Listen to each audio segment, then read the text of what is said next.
Buen día, viernes 4 de octubre, de una semana realmente para tomársela un poco en joda.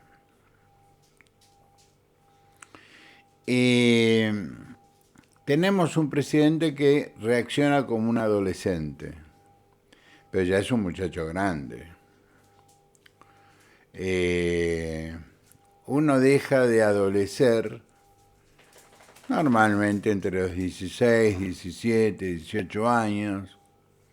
A veces se estira un poco, esto tiene mucho que ver la familia, que le permite a uno decir o hacer imbecilidades más allá de la edad en que no es normal decir y hacer imbecilidades.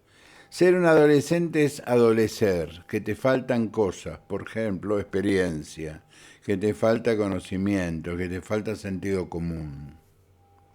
Entonces es en la época en que te enamorás, en la época que sos un fanático de un club de fútbol o de algún otro deporte, que te enredás en discusiones absurdas, como me pasó ayer con un muchacho que me acusó de no saber nada de Fórmula Uno. Yo no les quiero explicar en dónde trabajé porque es absurdo. No sé nada de autos, no me pareció un conocimiento, eh, ¿cómo puedo explicarlo? ¿Para qué iba yo a saber de autos si había mecánicos?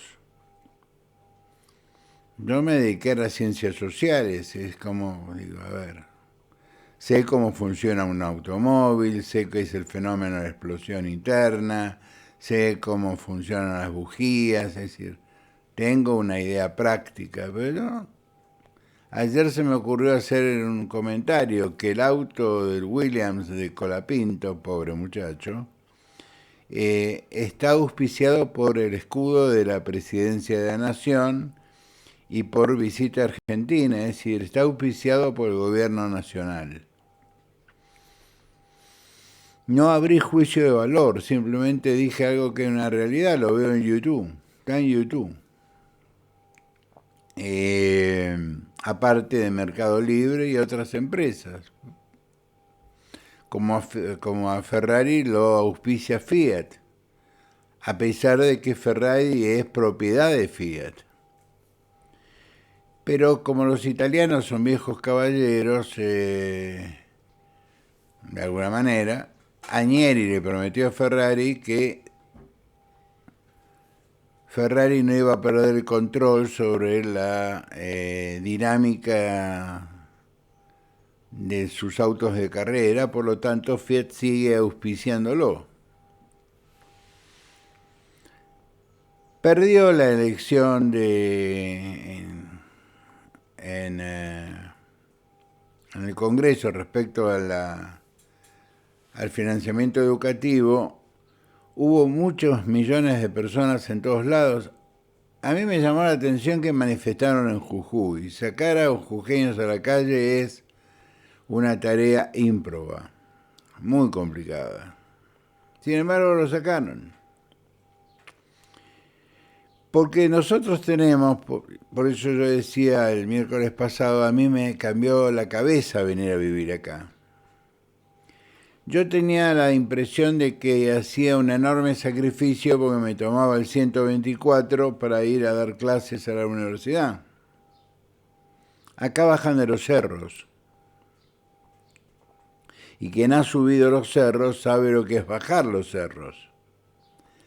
Acá los chicos bajan de los cerros hasta la ruta, hacen dedo, se toman un colectivo, van al terciario de minería, van a la facultad a estudiar arqueología, antropología, ciencias económicas, en el centro de la ciudad. Para después volver a la tardecita o noche, volver a subir el cerro. Subir el cerro no es como pasaría en Montevideo, agarrar una calle y hasta un barrio llamado El Cerro. El armenio no me va a dejar mentir. Subir el cerro es tratar de no equivocarte de sendero y tratar de no desbarrancarte. Y acá los chicos van a la universidad. Porque quieren dejar de cuidar cabras o llamas. Quieren dejar de sembrar en los lugares, en los mismos lugares donde sembraron sus abuelos, sus bisabuelos, porque la gente que vive acá básicamente es de dos etnias, la Aymara, perdón, gracias Ana, y la Inca, son descendientes de incas. Entonces cultivan sobre terrazas, igual que hace 3000 años.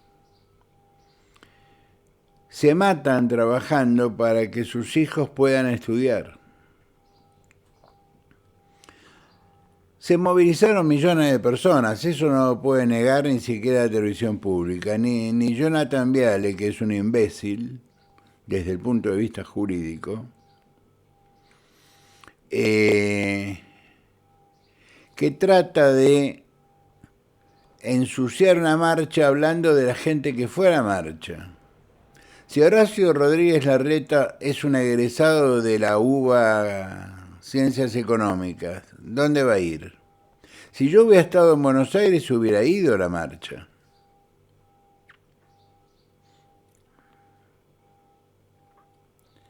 Que Lustó vaya a la marcha es razonable. Lustó es un tipo que ha sido empujado en su vida política dentro de Unión Cívica Radical por los sectores más juveniles, por los sectores de la franja, etcétera, etcétera.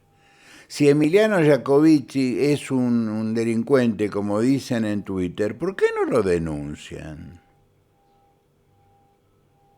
Imagínense si yo aprovechara los 30.000 seguidores que aún tengo y me dedicara a hacer una campaña para decir, no sé, José González es homosexual y le gusta violar niños.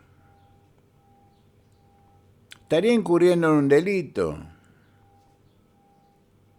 Si todo el mundo cree que Emiliano Jacobacci es un delincuente, tipo que yo no le tengo ninguna simpatía, pero vayan a la justicia, aporten pruebas, no las tienen, digan, investiguenlo.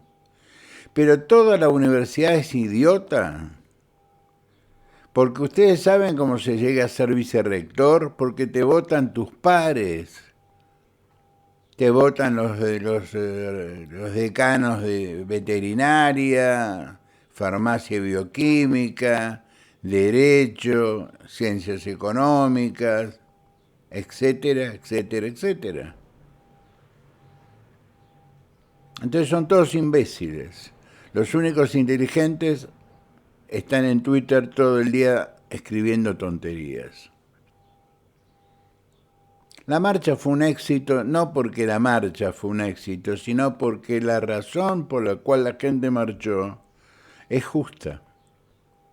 La respuesta del gobierno fue meter el veto. La redacción del veto no, es una cosa penosa, realmente penosa. Ayer se la mandé a una hija mía para reírme y publiqué pedazos en Twitter porque a mí me parece sinceramente que el principal problema que tiene el gobierno es que no tiene la suficiente experiencia administrativa en la Secretaría General de la Presidencia. Entonces suelen escribir cosas que son un poco disparatadas.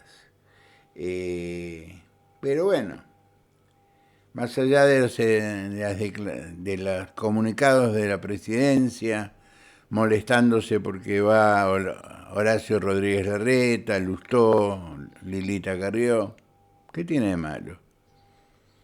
Va a los sindicalistas que no pueden justificar el dinero que tienen en el bolsillo a entrevistarse a los abrazos con Franco y con usted, señor presidente.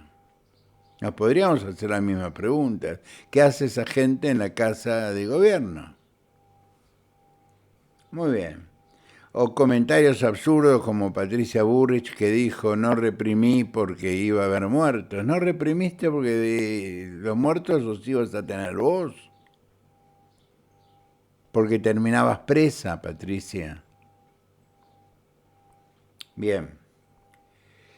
Pero bueno, quieren comprar un submarino que sale miles de millones de dólares para que jueguen los marinos. Muchachos, ¿no era que la plata que sobra se va a destinar al pago de la deuda? ¿No vamos a pagarle un sueldo digno a un docente, a un ayudante de cátedra, a un ayudante de trabajos prácticos, etcétera, etcétera? Pero nos vamos a comprar un par de submarinos. ¿Con quién estamos en guerra?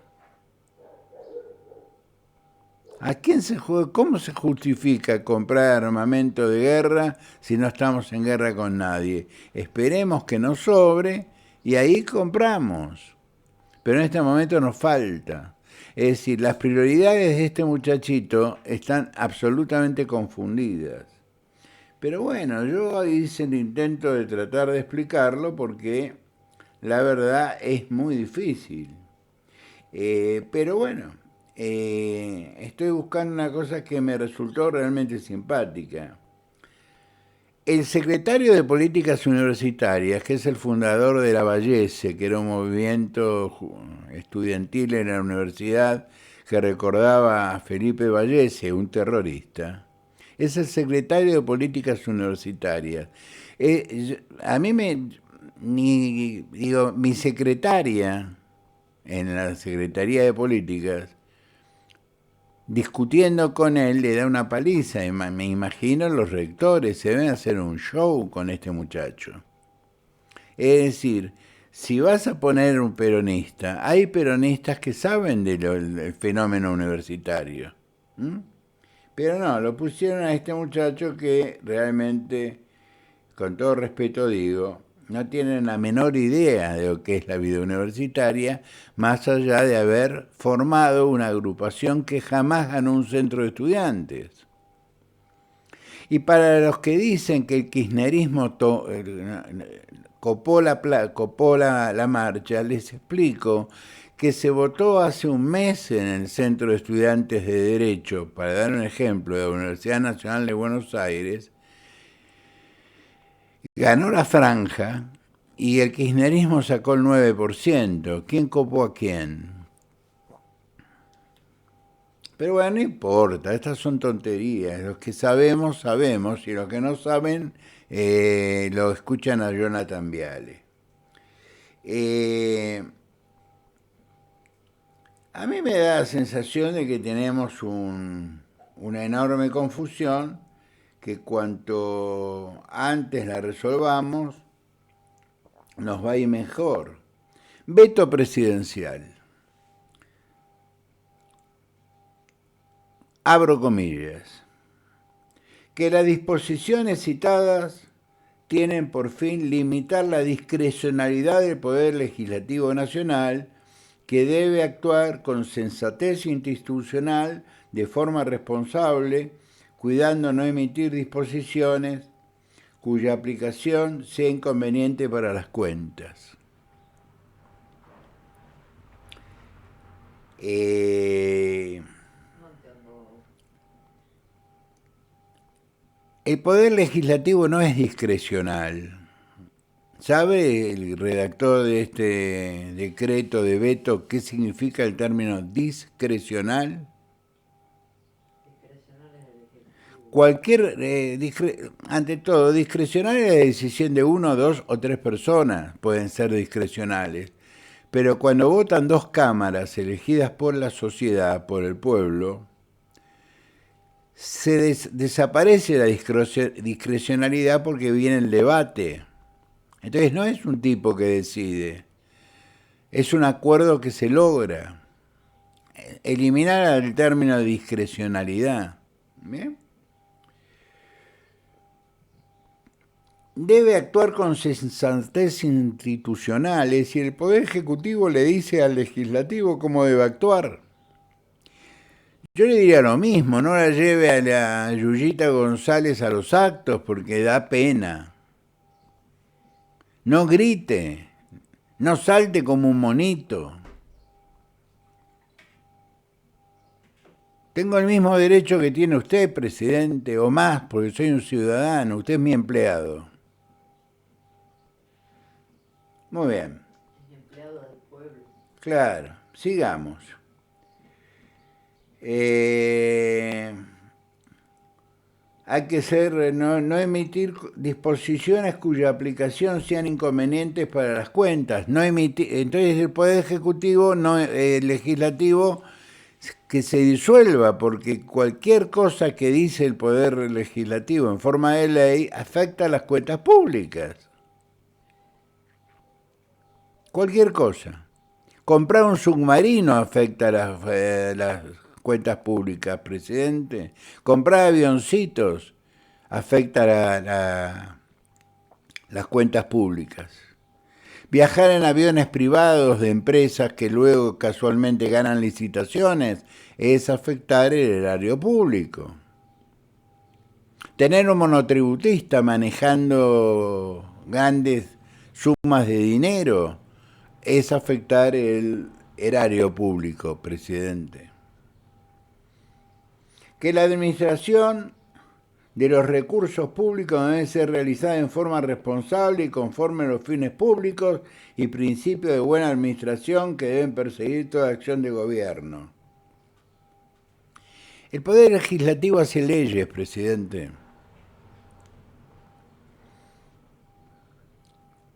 Esto es una opinión suya, no es una disposición con objetividad jurídica, una de las condiciones básicas para que un decreto tenga validez.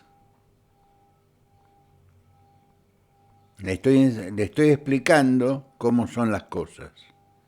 Y usted utiliza términos que tienen más que ver con una carta personal que con un instrumento público. ¿No es cierto? Porque que la administración de los recursos públicos debe ser realizada en forma responsable y conforme a los fines públicos. Usted está llamando irresponsables a los legisladores que votaron la adecuación en función de la pérdida del valor adquisitivo de los salarios de los docentes. ¿Y usted conoce alguna actividad que tenga más que ver con los fines públicos que la educación pública, que figura en la Constitución Nacional y en los acuerdos del 75, inciso 22?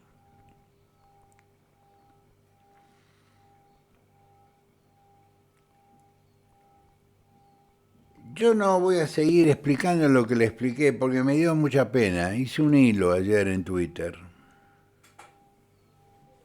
Y ahora salen con que quieren arancelar. Yo le diría, lean el artículo 16, porque aparte fue escrito en una época donde había una única universidad, dos universidades. Pero cuando se habla de igualdad ante la ley y que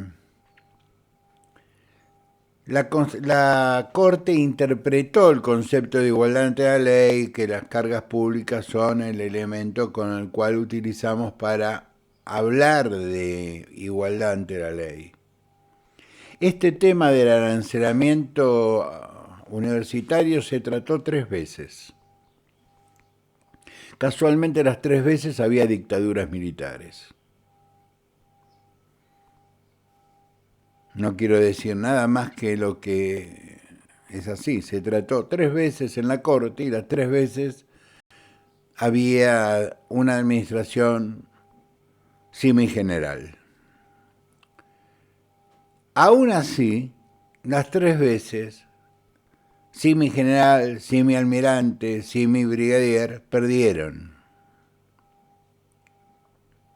Por una simple y elemental razón de regla de 3 simple, que yo supongo que usted en la escuela de Austria le explicaron la regla de 3 simple. La universidad, la educación superior, de grado, no posgrado, especialidades, doctorados, no, grado. Los ciclos de licenciatura que duran entre 4 y 5 años, Los ciclos de grado, que pueden durar 5 o 6 años, son entre 36 y 40 materias. Eso tiene que ver con la cabeza del alumno, el tiempo del alumno. Obviamente una universidad pública es más larga porque en la universidad pública somos alumnos, no clientes. A mí me tocó dar clases en una universidad donde el decano, el rector, el responsable, el presidente de la fundación, me citaron a una reunión y me dijeron, no les ponga, no sea tan exigente en las notas porque sabe que son clientes, doctor. Y le dije, mire, esta es una universidad aprobada por la ley, por lo tanto la libertad académica y la libertad de cátedra está garantizada. Si no le gusta cómo doy clase yo, me voy. Pero como a ellos les interesaba que mi apellido estuviera en la grilla, me dijeron, bueno, está bien, qué sé yo, qué sé cuánto. Es decir, en las universidades privadas vos sos un cliente, en las públicas sos un alumno. Entonces, arancelar a un extranjero que viene a estudiar a Argentina es incumplir con el artículo 16 de la Constitución Nacional. 3 fallos de la Corte dicen más o menos lo mismo, con distintas redacciones, porque fueron en momentos históricos distintos. Pero objetivamente hay igualdad ante la ley en el grado, porque en el posgrado argentinos y extranjeros pagan.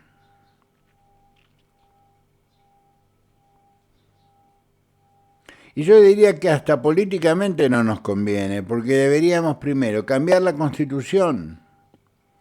La interpretación del artículo 16 es pacífica. Entonces yo te meto un amparo como abogado para joderte, ¿no es cierto? Y lo gano. Entonces, ¿para qué cuernos vas a hacer toda una movida de arancelamiento porque es un capricho? Si vos estudiaste en una universidad pública, Milei, igual que la mitad de tu gabinete, los que no estudiaron en universidades públicas escriben este tipo de disparates como el que acabo de leer, que habla de discrecionalidad de un poder del Estado. Es decir, cuando dieron constitucional o constitucional profundizado, estaban descompuestos en el baño porque se habían emborrachado la noche anterior, o ese día no fueron, o simplemente no estaban en la currícula de la universidad que les cobraba mucho dinero por regalarles el título de abogado.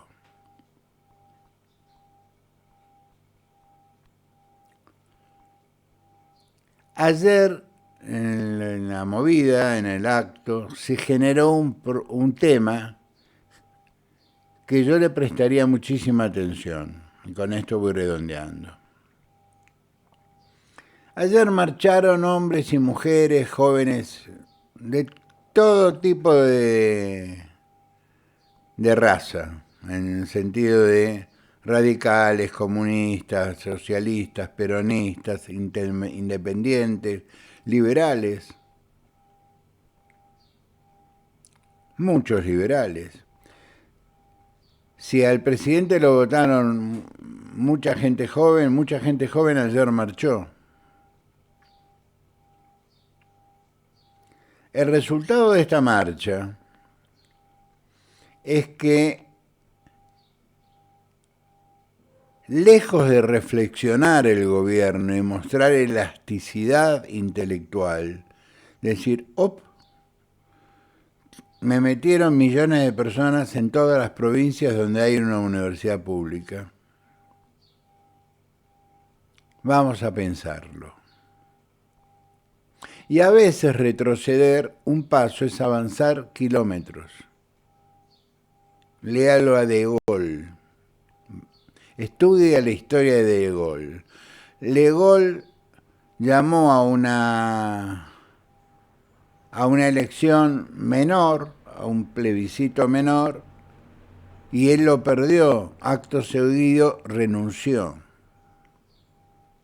Porque él había comprometido su personalidad en este plebiscito. Claro, era De Gaulle. Usted no le llega a la suela de las botas a De Gaulle, presidente. Con todo respeto le digo esto. Dudo que haya un argentino que le llegue a la suela de los zapatos al general De Gaulle, pero bueno, es una opinión personal. Como yo mis opiniones personales las pongo en un canal que lleva mi nombre y apellido. Ustedes lo ponen en un veto, en un decreto, en un instrumento público, sus opiniones personales. Hablar de discrecionalidad es un acto de una opinión personal. Es decir, que los universitarios queremos molestarlo a ustedes es un acto absolutamente disparatado, esquizofrénico.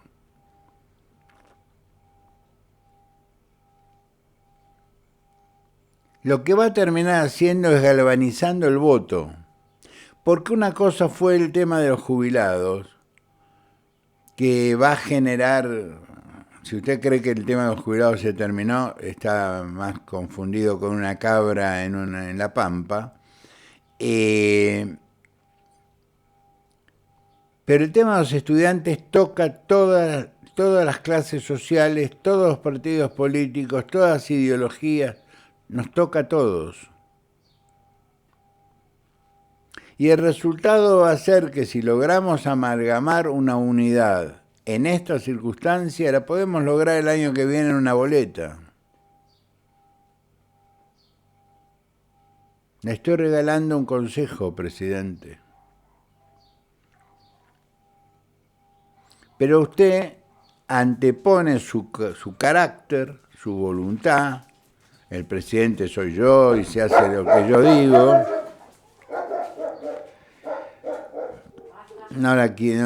Nunca no lo quiere el presidente. Lo nombra y se pone muy nerviosa.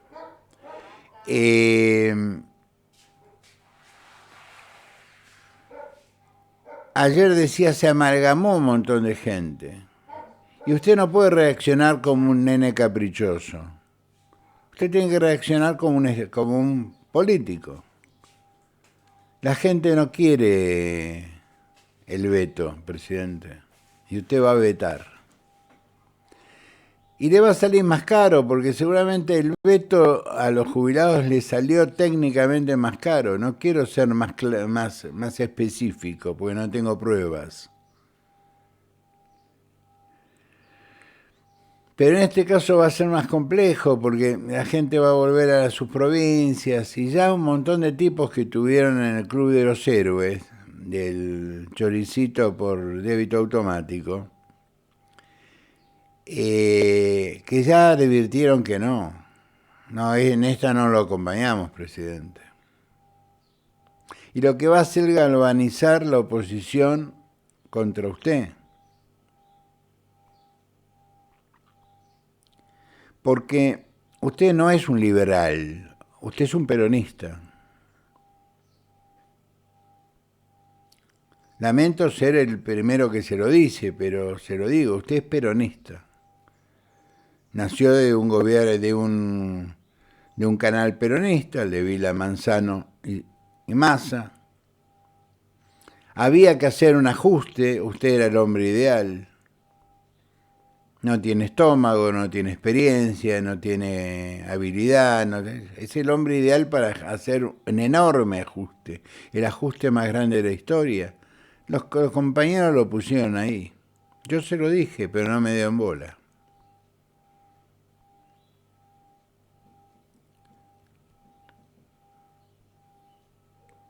Que sí, para la mayoría de la sociedad enfrentar otra versión de la franquicia Todos Unidos Triunfaremos no nos resulta demasiado complicado.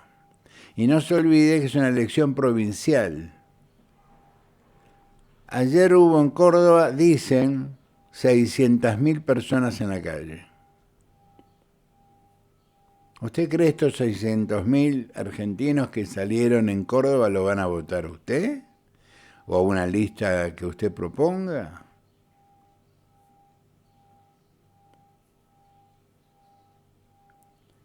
Y para finalizar, a los amigos de Twitter o de X, ¿por qué no hacen un esfuerzo justifican su existencia en el género humano y piensan. Acá no hay una cuestión de antigüedad. Yo arranqué en el 14. Esta es mi tercera cuenta.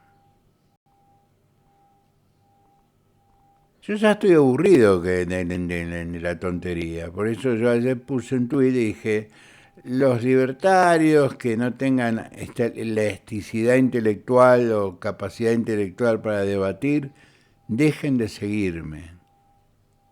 5.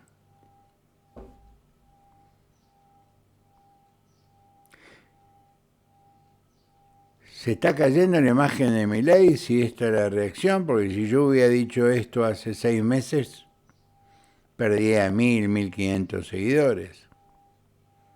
Porque la construcción de mis seguidores fue el esfuerzo que hicimos para que ganara Patricia Bullrich, para que Macri aceptara, etcétera, etcétera, etcétera.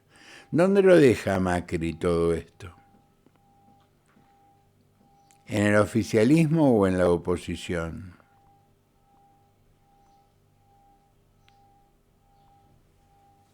¿Cuánto va a tardar Mauricio en sentarse a comerse un asadito con los dirigentes radicales a decir, me equivoqué, empezamos de nuevo?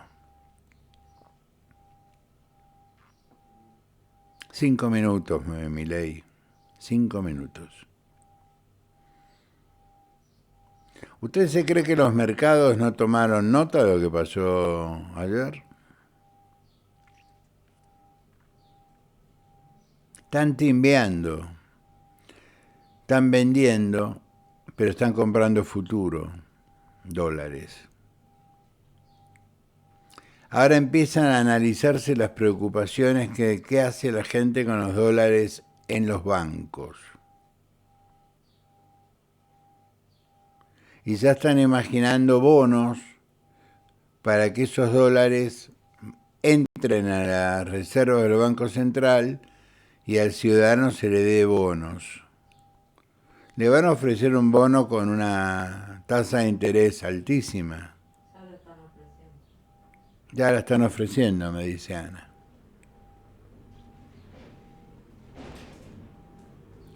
¿No era preferible que los dólares durmieran en el colchón? Yo se los advertí. Sean buenos, nos vemos el lunes, pórtense bien, sean buenos y tranqui. Hay gente que sabe mucho de estas cosas. Y sabemos cómo hacerlo. Un abrazo grande.